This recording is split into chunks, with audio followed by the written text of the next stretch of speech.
आप्यायन्तु ममाङ्गानि वाक्प्राणश्चक्षुः श्रोत्रमथो बलमिन्द्रियाणि च सर्वाणि सर्वं ब्रह्मोपनिषदम् माहं ब्रह्म निराकुर्याम् मा ब्रह्म निराकरोत् अनिराकरणमस्तु अनिराकरणं मे अस्तु तदात्मनि निरतेय उपनिषत्सु धर्मा ते मयि सन्तु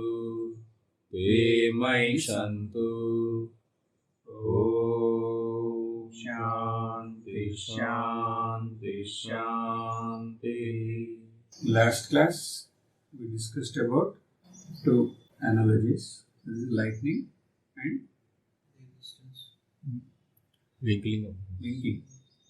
These two we have seen from the Nirupatika view of the reality. So these two illustrations, they are given to enable us to comprehend reality as it is. Later Upanishad also offered one more means to initiate manana on the Brahma Tattva. Were you occupied in its contemplation? Okay. So how was it? Clear? It is clear, Maharaj, but I am unable to identify myself with that existence. Why? I am consciousness, but I am stuck with this, that my consciousness is within this body. So here, some students had problem like you. Immediately they have started manana. But still they are not inspired because they have some amount of samskara. Again they came back to their teacher. And they expressed their condition to the guru. What is their condition now? One, what you told is very nice. Nice to hear. It was nice at least. But it looks difficult to be as it, to initiate that manana. Why? Because the mind is habituated. Habituated to what? Old senses. To wander restlessly on objects which are appealing to the senses. That is the student's problem. So wherever you look, people are all extroverts. So I will try for some time, but my mind will go towards objects. And even if it doesn't go towards objects, somehow my mind doesn't go for this. And what it will do, without anything, it will sit or it will simply chat and spend time. Means it is not inspired one. And if it is takes it as a duty and starts to do it, then what will happen? Objects. Students felt Guruji told so we have to do. Then the objects will come and they are carried away. Otherwise they don't even feel inspired. So what should we do? They are asking the teacher. How do I convince my mind to be focused on the reality? So for that answer is next. Mantra 6. Tadha tadvanam nama tadvanamityupasitavyam saya etadevam veda vihaina sarvani bhutani samvachanti. So Upanishad is saying tadvanam. That is this reality, that Brahman is said to be tadvanam. Tadvanam means what? Tasya vanam. That is, which is vananiyam or bhajaniyam, or it is the most adorable. For whom? For sarva pranis, for everybody. You have a nickname. This Brahman, there is one name called Tadvanam. Tadvanam means what? It is the most adorable thing. For all beings we are saying. For all beings, everybody. If you want to do it, even for them we are saying. How come?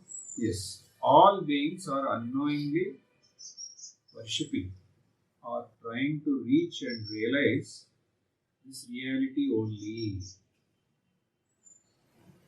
This Antaryami only. All are trying for that only. Now you are here. So there are so many in the ashram, or there are so many in your house. So they also are trying to reach this Brahman only. How? No, they are not able to. Upanishad is saying everybody is trying for the same thing. How? The mind continuously has thoughts. Mind implies only thoughts. So there is no such mind without thoughts. Both are same. What are these thoughts? Thoughts means what? There is cognition about objects. What is the thought you have about that mountain? So that mountain is the object. Now I had thought about my city, Delhi. That is the object. So I had thought about somebody. That is the object. External objects. Thought means there is the other side, there is an object. And that object comprehension is facilitated by the senses. So all cognitions of the mind and senses are directed towards external objects. So what are these objects? Object means what? Yesterday we have seen existence. Yes, good. Existence of objects. Yes? Existence of object. Knowing also of object, but it is for objects it is more of predominant thing is existence. Yeah, it is existing. That is existing. This is existing. The existence of the objects. If the objects have existence, that is Satya, of their own, do they have their independent existence? No, they are based on. Very good. Very good. So, the object as such doesn't have independent existence, but there is a uniform existence which is rendering existence to these objects. Table, can it exist independently of this wood? No. That is an example. Cot. That is also made of wood. It is not independent of wood. Okay. Now again, finally we went to the existence. So all are dependent on existence. So when we are going, mind is going towards the objects. Where is it going? It is going towards the existence of that object. The existence aspect it is going. So they seem to borrow or rely on a uniform Sat. Other side of Sat, what is there? For the coin, one side is Sat, means the other side? Consciousness. Consciousness. We seen yesterday, they both you cannot separate. But okay, at least now you take for Sat. All objects are dependent on Sat, existence. That's why they appear to exist. And they are known to exist. So one thing should be clear, the Sat of the object does not belong to the object as such. So there is a uniform Sat. And that Sat, these objects are borrowing. Or we can say the Sat is rendering these objects to exist. These objects are standing upon Sat. Sat. Standing means you have to understand. That is figurative word. Not that like because we stand. They are there because of that. You go very minutely, not only external, internal thoughts, no? There also you are saying this thought exists. So there also the existence. Now this is clear. Where we are, our mind is going, our mind is not going to Brahma Tattva, you said, for majority. Because of their tendencies or habituation, they are caught up with various objects. Now with one object, the mind. So basically, what is this object? It is only thought. Mind means thought. Thought means object. Object means what? Existence. They are going towards the existence. What is that existence? It doesn't belong to the object. Then to what it belongs to? It belongs to that Brahma, Satchidananda. There only that existence is there. How? Brahman means what we have seen yesterday. One is same only. The one is the same and it is Sat, it is Chit, and it is Ananta. Now here Sat. Sat means you are appreciating the existence aspect. That's all. But inherently there is a Chit that we have seen yesterday.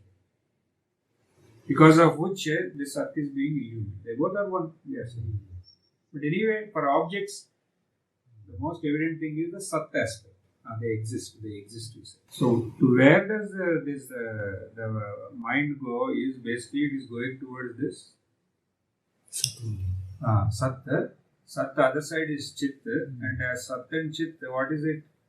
It is Brahman. It is one without a second. So, where is the mind going? Brahman only. To Brahman only it is going. For everybody. Is there a difference between existence of one object from the existence aspect of other object? Good. Objects may vary, but the existence as such supports Each and every one. them. What supports them, that existence, does not seem to have any difference. It is one. If there is no difference, there is only one uniform existence. That's why it is said it is non-dual. Same with consciousness also. So that's why it is Satchit is non-dual, and it is facilitating in a way all cognitions. Ekarupa consciousness. Consciousness also is one. And that existence is itself consciousness. Consciousness. Because see, if you say existence, how do you know that it is existence? Because you are knowing conscious. Is consciousness devoid of existence? Consciousness has to exist. Yes? So it is only one. So if our mind is going towards any object, to where it is going actually, it is going to this only. If you say this existence, consciousness, and it is one without a second, and that is only Brahman, to where it is going towards the Brahman. That only is rendering existence, and that only is illuminating this entire manifestation. Yes? So when the mind goes towards the object, in a way it is rushing. Towards what? Towards this non-dual consciousness only. You agree? Some will argue, no, my mind is not going towards Satya. It is going towards object only. They don't understand. They will tell, no, where is Satchit? So now I am sitting here.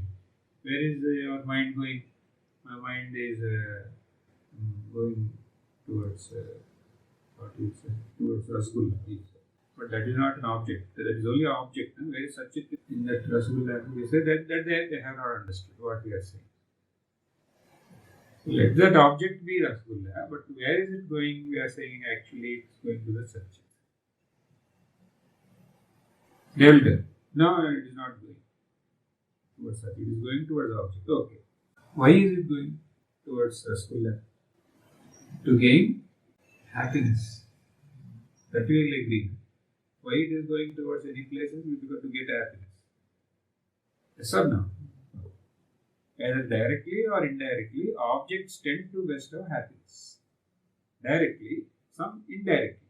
You assume that they are giving you happiness. So the mind rushes towards them. But do the objects really possess happiness inherently? Do they have happiness as such? Is independent existence hai? No. Independent consciousness hai? So if this doesn't have independent existence, it doesn't have independent knowingness also, it doesn't have. Yes? Then, does this have independently, can it give you happiness? No.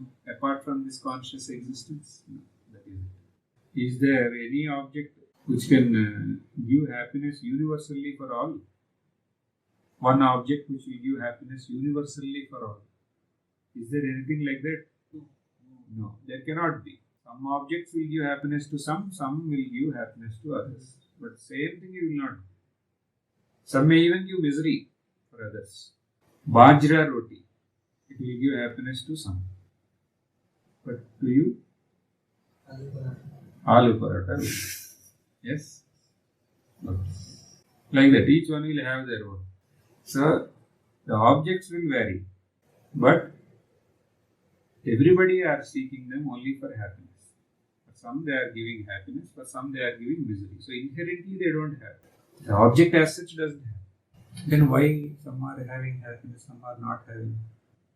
Where is the happiness coming from, if not from the objects?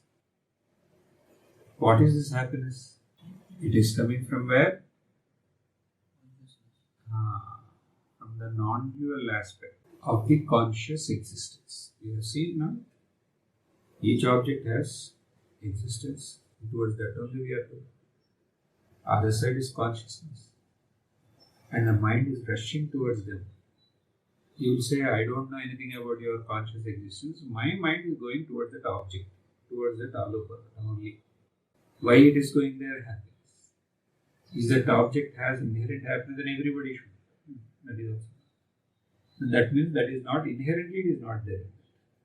There is some other thing that is happening. But in that state of happiness, what is there? If you examine that happiness experience, what is there? There is only conscious existence without any limitations. So if you put happiness under a microscope and see or experience, you will see what you will see there? Conscious existence without any limitation. That is what is giving happiness.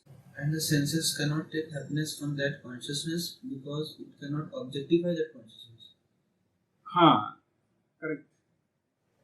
Because mind has a tendency to take happiness from objects. Yes. And the consciousness is not an object, therefore the mind does not have the capability to take happiness from that consciousness. First of all, there is no happiness there, only there. But there is some other process that is happening for that happiness. Don't make conclusion as to where that happiness is coming now. We will go towards that.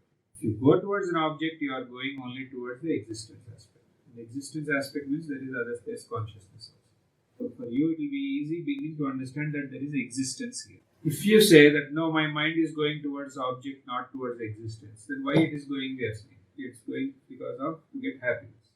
And is happiness inherently there? If it is there, it should be uniformly there for everybody in every object. But it is not in one object. Everybody should be, but that is not there. Then there is something. Happiness is not coming from that object. So where is that happiness coming?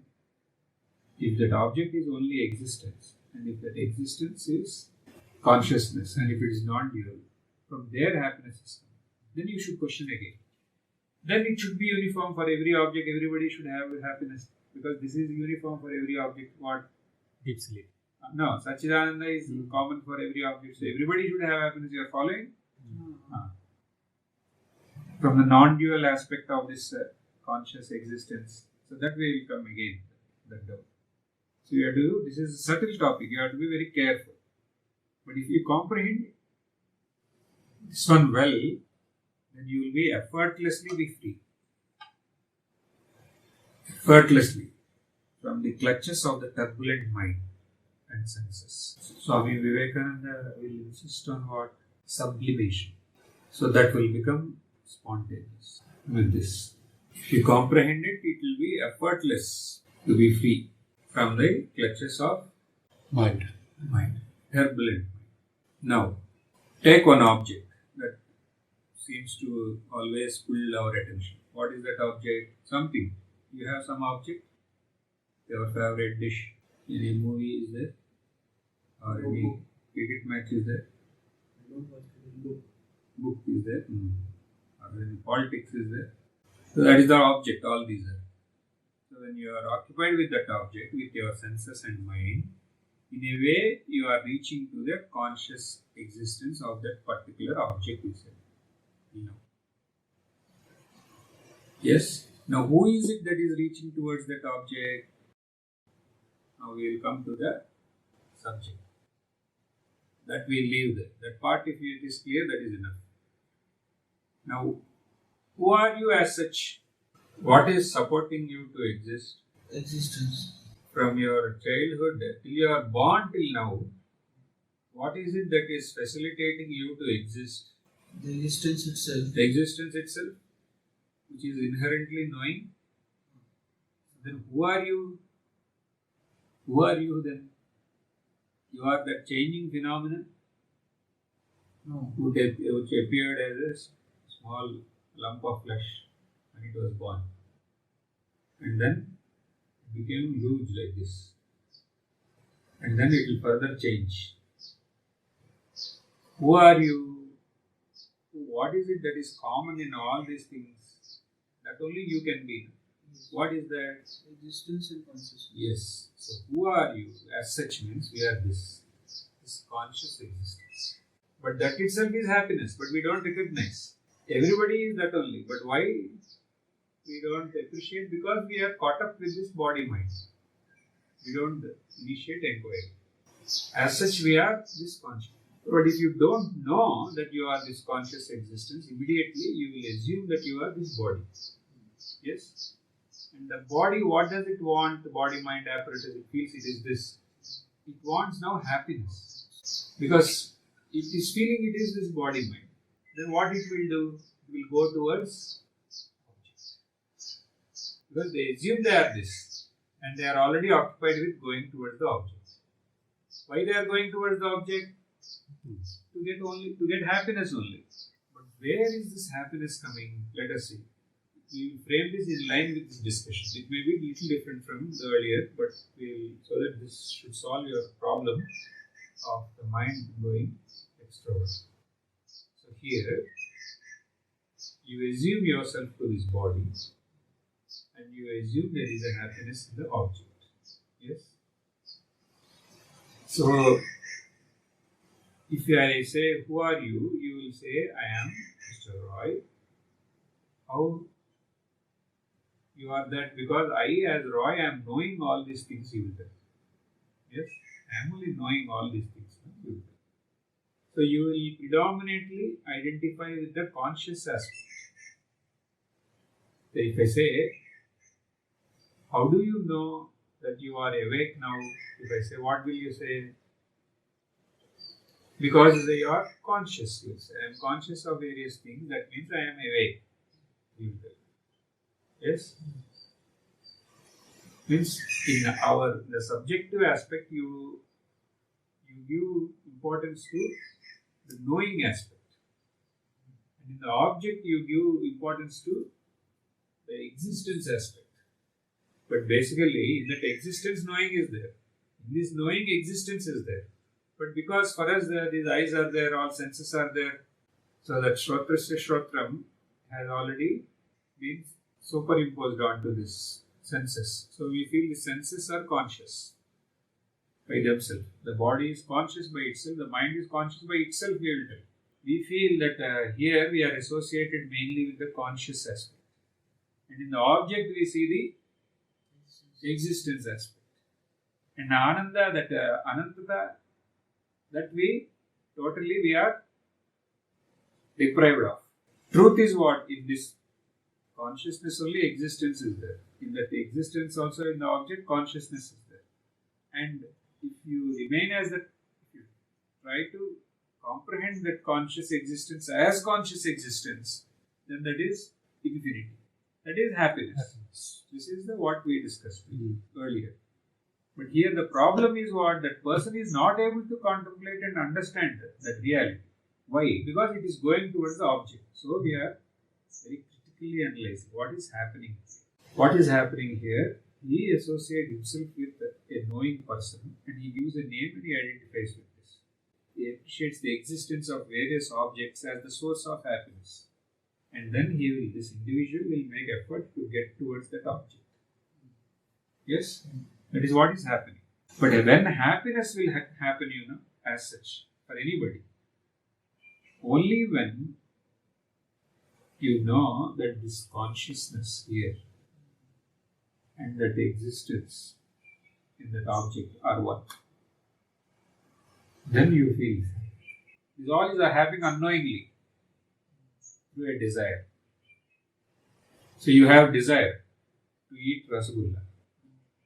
That is a very dominant desire. So the desire is there. So that desire will add on to your individuality. I want. Who are you? I am a conscious entity. What do you want? That object called Rasagulla. There you see the existence of object in that shop. And you will go there. And you will give whatever you want to give and you will take it. Okay? And now the desire, when you eat, the desire has gone. And in that moment when the desire has gone, there is a person, desirer, individuality. One with the That fellow also will go away. Then what is there? You remain as existence, which is consciousness. And that object anyway it is existence with consciousness. So there is a unity of conscious existence alone is there without a second thing. Unknowingly, you remain as that unlimited conscious existence for a fraction of a second. That is called happiness. That is clear? So there is only one conscious existence. If you start from here and say that I am predominantly conscious but I am existing, because anyway I am existing, consciousness is existing. And here in the object there is existence. But it's conscious also, no? That existence is known. So there is conscious existence. And how many conscious existences are there? There must be one. One. Good. There is only one. And that is only the source of all happiness. So I can say that I am based on my own existence. And I am conscious. My own is not there. On one existence. On one existence, and I am conscious of that. Therefore, that consciousness and existence is one.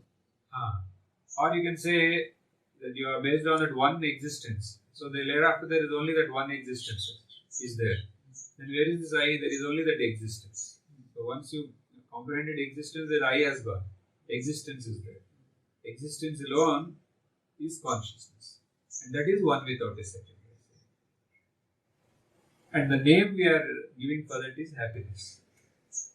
When we say that I am consciousness of that existence, so here I am means the mind is consciousness of this existence. No, the consciousness is conscious of its existence. Once you comprehended this, because then mind also is existing. Mind also has consciousness. This is a final leap. This is. So now what we are discussing is the pinnacle of Advaita. And if you take the example of Rasgulla, it's based on the existence. So it is also same with that existence. And I am thinking that it's giving me happiness, but actually that Rasgulla is based on the existence. But ultimately the happiness is also based on the existence. Existence alone. Existence alone. If you look at that non-dual nature of that existence, that only is happiness. Happiness is not a thing at all. It is only a state of non-duality. Like for example, you want any desire. When the desire is eliminated only, there will be happiness. Yes? What is happening when the desire is eliminated exactly is Peace. why that peace is coming? As long as the desire exists to be fulfilled, there is no happiness. And when the desire is eliminated, there is happiness. Why there is happiness when the desire is eliminated? In a fraction of moment, the desirer and the object of desire lose importance. It becomes one. Because you already, that desire is, you have already eaten, fulfilled. Then the desirer and the object of desire, they seem to vanish. Vanish from what? Not from your sight or anything. From your predominant occupation mentally. They don't seem to be there anymore. Because that is already achieved. Yes? The mind becomes satisfied. Means the whole the desire is eliminated there. So then what is there in that experience we are saying? That experience of that happiness we are saying. Like any object, when you are experiencing having happiness, there is no desire nor the object to be desired. Then what is there? What is there? What is that state where you are feeling that peace? Conscious existence. That we cannot even label it. At the most, we can say it is conscious existence without any limitations. That the mind immediately will come back later and it will tell, it doesn't know what is this such a nice state. Then it will tell that is called happiness and you got it from Rasgulla immediately. Yes, then you will note that shop where it is. And next time, whenever you want happiness, you will go there. But if it is really, there is happiness in that, if there is really, then I will ask you, with one Rasgulla, how much happiness you got? Then you will tell 10 gram happiness, simply, like for as a quantity. Now 2 I will give. You will get 20 gram. Then I will give 3. You will get 30, you will get. Then I will give 4. You will become. What will happen? There is a limitation. After that. But if there is happiness inherently in that, it should multiply. But why doesn't happen like that? Because there is no happiness in that. There is no happiness in the object. And where is that happiness? In the existence. That is the point we have to catch. Happiness is there in that existence, and that existence alone is consciousness. And happiness is only, what is it? See, there are no three things first of all. What is existence? That is self. Is consciousness. That's it. And what is the conscious existence? That is self. That is because it is no limitations. There is no. That is called anantata. Like Taittiriya stops there. It is ananta. Means no limitation. Stops there. But the happiness as a state is evident in the world. So when you analyze this, what is this? That is that. The mind will tell, oh, this is called happiness. What is that happiness? Where the individuality and the object seem to lose their separateness. Okay. Oneness. There is an experience of that oneness. Then you feel that is happiness. Basically, that is our real nature, which we are exactly like that in Deep sleep. deep sleep. There is no subject, there is no object. What is there? We are existing there. Yes. But after waking up, we are saying that we are conscious of that nothingness. Yes. Yes. So there is knowingness is there, consciousness is there, existence also is there. Knowingness of nothingness. Nothingness. So that knowingness as such is there. And you are existing. That is our experience. So conscious existence is there. And then, is there anything apart from that conscious existence there? No. That is only unlimitedness. That is only called anantata. Means unlimitedness. That unlimitedness is there. And for that only we are saying is happiness. And how can we say that is nitya? Because it is nitya. So why you cannot say that it is nitya? Because in the morning when I woke up, who has come? Who has come in the morning when you woke up? the mind and the body. They have come. There, they have ceased. They have ceased, yes. So when these fellows are there, they are not nitya. Yes. They are not nitya. So they cannot comprehend nitya also. Because you seem to get identity from this.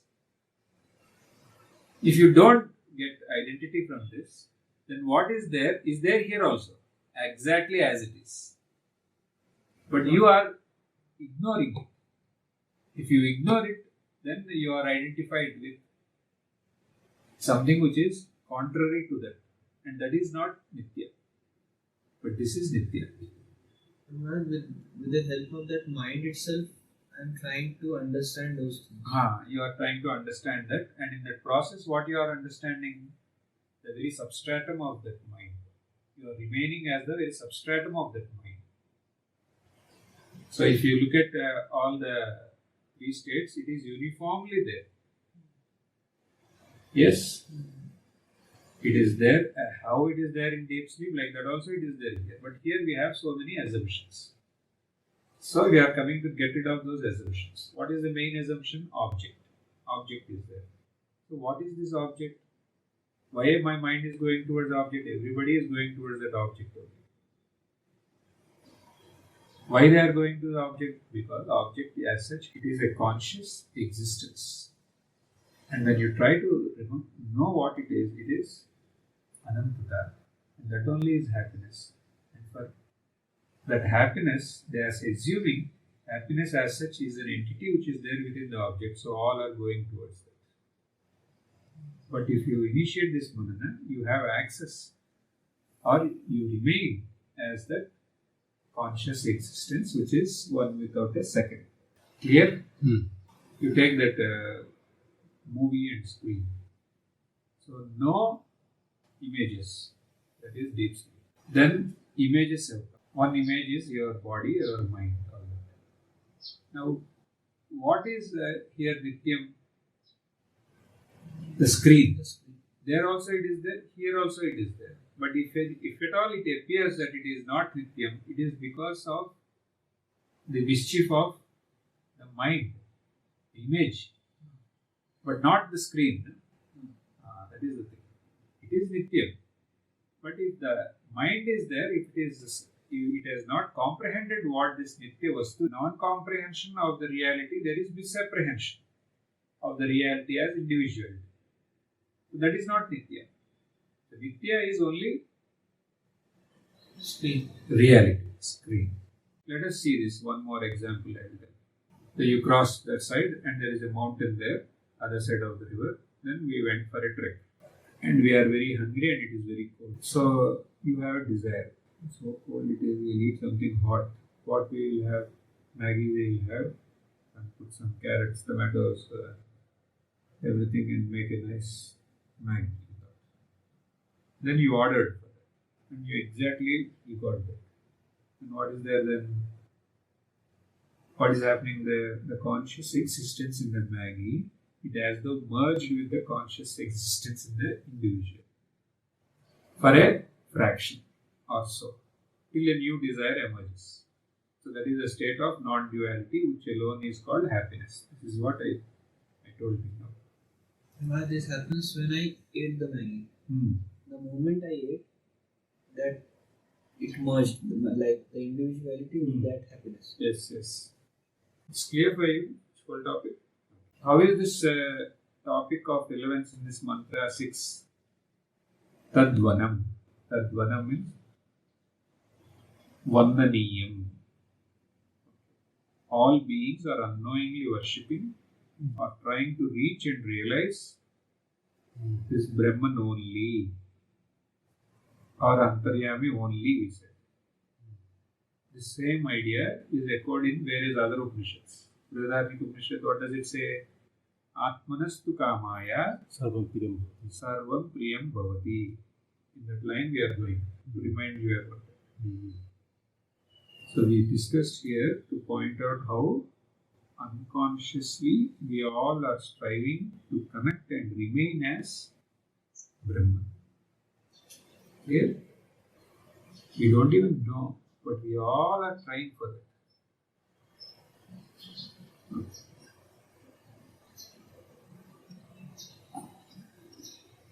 But unfortunately, we are not able to remain as that happiness. On the other hand, we are having only access to a flash of happiness, which culminates inevitably in sorrow. It's the object. If you go towards the object with a desire, what's happening is this. There you are unaware of Sat, Chit, Ananda, that it is inherent nature is all that. So what is happening there? You try to get that happiness, but the process is the same thing is happening there, but you don't know. So you feel you have a flash of happiness. And that will go away with sorrow. You assume happiness is obtained from the objects by fulfilling the desire to possess it. In this process, we ignore the fact that happiness means Bhuma vai Sukham, that infinite conscious existence is the very reality of the object. So we get a fleeting glimpse, feeling which we label it as happiness. That will desert us. And it will leave behind a craving for that object. Again you want the same object. This is only called sorrow. But if you know the reality of all these objects, which includes everything, including ourselves. What we are talking is about the reality of all objects, means you have to place this also as an object. That is, what is the reality of all this? It is infinite conscious existence. That is, in experience, it is there as peace. Then we are tuned to that reality effortlessly. Your identity is peace and happiness. If you know the reality, then you will remain as the reality. Remain as the reality means you will remain as infinite consciousness. As bliss itself. Seeing Thakur Maharaj being that bliss itself, there is one devotee who will ask, what did you drink? He'll ask, what is his name? Dramatist. Girish Chandra Ghosh. Thakurji recognized and he remained as it. Thereafter his identity was with what? That only. With that only. That poor person, another fellow, he was trying to get to that happiness through object. So he felt he is an individual. He is conscious entity. And there is an existence of an object called wine. Because that fellow is a drunkard. So he wants to get to that and get happiness. He is used to that. But here he is finding somebody without any this bottle business. He is remaining as happiness. True contrast. So here is the one who has recognized. So that recognition we are aiming for. And this recognition is easy because it is our real nature. One is trying to get to the same thing he is trying to get, but he is getting it through the object. Here, without anything, he is like that. So there is. So if you say all are going towards this only, but there is a way where you can get to it and remain as it. That is the path of knowledge. Effortlessly, you are remaining as peace. Clear? As per the sixth mantra, Tada Vanam.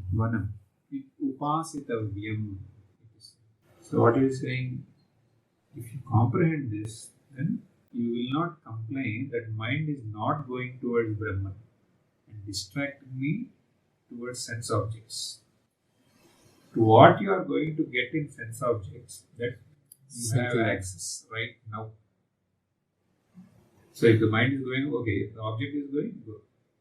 What is their existence? What is their consciousness? You are assuming happiness is there. What is that happiness? It is the oneness of that. I am in the consciousness you are assuming. What is that consciousness? Existence. That is also. So there and here, same thing is that. So there is one. And what is that? That is happiness. Now, remain as that happiness. And then do whatever duties the society demands or the situation of your life demands. But not for happiness anymore, but by remaining as happiness. This is the culmination of the entire spiritual existence. But this we can use it here as manana. Tadvanamityupasitavyam. You will rejoice the mind reaching to Brahman, that is manana nididhyasana, on the Satchidananda aspect of Brahman. In spite of complaining that the mind is going towards objects, if you initiate this line of thought, you will rejoice. You will say, it's all going towards the Brahman only, and I remain as Brahman through firm recognition. Sarva Vyapi Paramatma Tattva itself is there as your real nature. It only is there as the mind going towards the objects through various vrittis. So what is there is only, it is a prajnana ghana only is there. There is the dense, infinite conscious existence alone is there. All prayers, upasanas, they all reach this Brahman. All prayers. How? Mantra is further encouraging those who do not seem to get to this Tadvanam aspect of Brahman. It is further saying, what it is saying? Saya etadevam veda vihaina sarvani bhutani samvachanti. Upanishad is saying, the person who recognizes this Asti Bhati Priya aspects, he only is being worshipped by everybody. So if you recognize and remain as that, then that only is being worshipped everywhere. People there are going Vishwanath Mandir and they are worshipping. To whom they are worshipping? To him they are worshipping, who has recognized and remained as that. How? What arrogance? They are going for Mahadev and you are telling this fellow is sitting near Ganges and sitting there, and you are saying all, not only they, in the entire world, wherever they are worshipping God, they are worshipping Him. Why the mantra is saying like this? There is a reason. Why?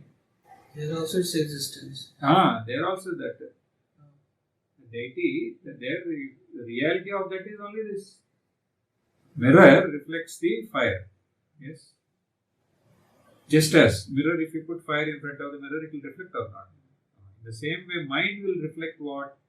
This Asti Bhati Priya. Asti Bhati means existence, consciousness and happiness or infinity of the Brahma Chaitanya.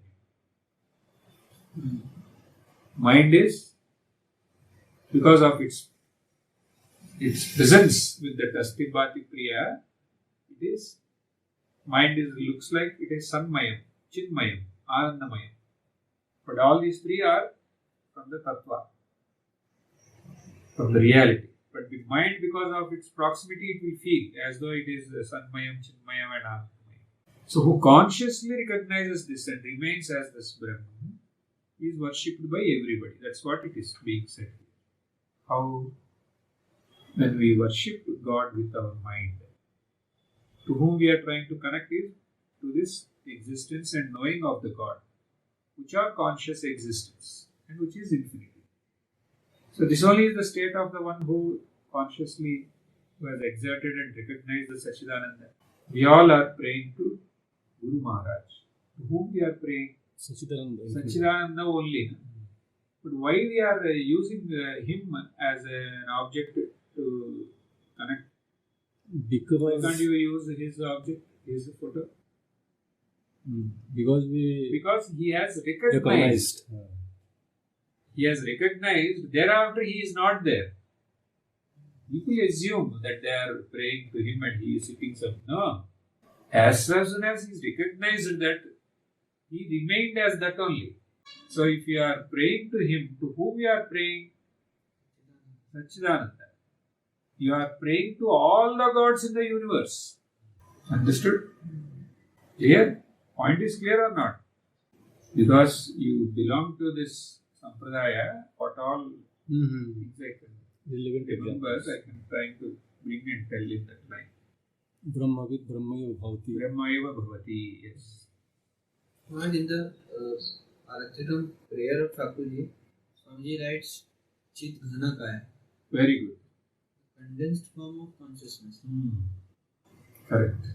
So all prayers are directed to him, who remains as that infinite conscious existence. So why Upanishad is saying this? It is trying to encourage everybody about the need to recognize and remain as that infinite conscious existence. That part you have to take here. Because this mantra is for whom? Who is unable to initiate manana on this reality. Summarize, the implication of this mantra means it is facilitating to get rid of the vikshepa avastha of the mind and kashaya avastha of the mind. Technically, if you have to take it. What is vikshepa avastha? Vikshepa avastha means what? Tendency of the mind to wander. You go from here and there. So then the mantra is saying that whenever mind goes towards an object, recognize Sachidananda, that very object. Over. Don't tell this my object, that object has come, you use your lens now. Yes. You open your third eye. This mantra is the third eye. Then what you will see? Object you will see? Existence. Existence is consciousness and there is happiness. So without even possessing that object, you have happiness. Which is real, not an imaginary. That is the reality of that object. Okay. Now you are studying. So you are doing post-graduation. So you will be active with the allotted work or vyavahara. But remain as peace and happiness. That's what we are saying. And allow the vyavahara to happen. But not for getting peace and happiness, but by remaining as peace and happiness. How? Letting the mind go wherever it wants, but whenever it is going to some object, recognizing it there only is there. Correct. Good. So if you are taking classes in school, you are over. So now Maharaj. Taking classes. So what we are doing there? You recognize the reality of those very objects of activity. That implies merging of Sachidananda of oneself with them. Manana, I am saying. And engage in activity with a substratum of peace. That's all. So then the seva is not a Obstacle. hindrance. Here, because this mantra is given for a person who is unable. If you do this bhavana, then this is only the highest karma yoga. Who is doing it? Here, is there a doer there? No. Even you are going one step ahead. Even the object is not as an independent entity. That also is its appearance. Okay? Then kashaya avastha means what? Lack of interest for atma manana. That is eliminated by saying the most lofty task that there is for a civilized human being is recognizing the reality, which is the most adorable truth. That is the highest that is being stressed by saying that everybody are praying to that truth. Means if you feel sometimes, no, I am not interested, that should go away because this is the highest thing to do. Yes. If you recognize that and if you remain as that, then that is the only God that is there in this universe. And everybody are praying to that. So it is not that eternally we pray. We pray to uplift ourselves. And then to whom we pray that Ishvara will give us His grace. That grace will manifest as to recognize who really that Ishvara is. And where is that Ishvara? Everywhere, including me. That's what has happened to Thakurji. He prayed to Ma, and Ma blessed. The grace came as the person who came there and who initiated him into the reality, and he immediately recognized and remained as that. In the same way here. So the most lofty thing that a person should do is only this, is to do manana on this. And that only, that tattva is only being adored by everybody. Tattva. That's one thing. The mind cannot, in the middle of the lecture you said the mind cannot contemplate over that Brahman. But the mind is only used as a tool to understand the entire. Yes, correct. So, once I am saying that the mind is unable to do anything, it is incapable of understanding the ultimate reality. At the very moment, the mind is only used to understand that reality. correct. How? First mantra is handled. Because we assume the mind to be sentient. Yes, but it is not. Mind is borrowing. Mind is inert by itself. Because of the presence of consciousness, like the magnet and the iron fillings. The iron fillings are not, doesn't have any magnetism in them. Because of its proximity, they appear to. So here also the mind appears to be conscious of everything. So then we are taking that mind and we are trying to find out what is it that is in the mind which is conscious. We are separating what is the inert in that mind and what is the conscious aspect. And then you will find, oh, till now what I called this mind is only inert. Then what is it that made it consciousness? This substratum. This is the magnet. So this cannot know this. In its presence, this will deceive us as though it has an independent. So when I say this cannot this now, because how can it? The one which is giving it the potency is Om Purnamada Purnamidam Purnat Purnamudachyate Purnasya Purnamadaya Purnameva Vasishyate Om Shanti Shanti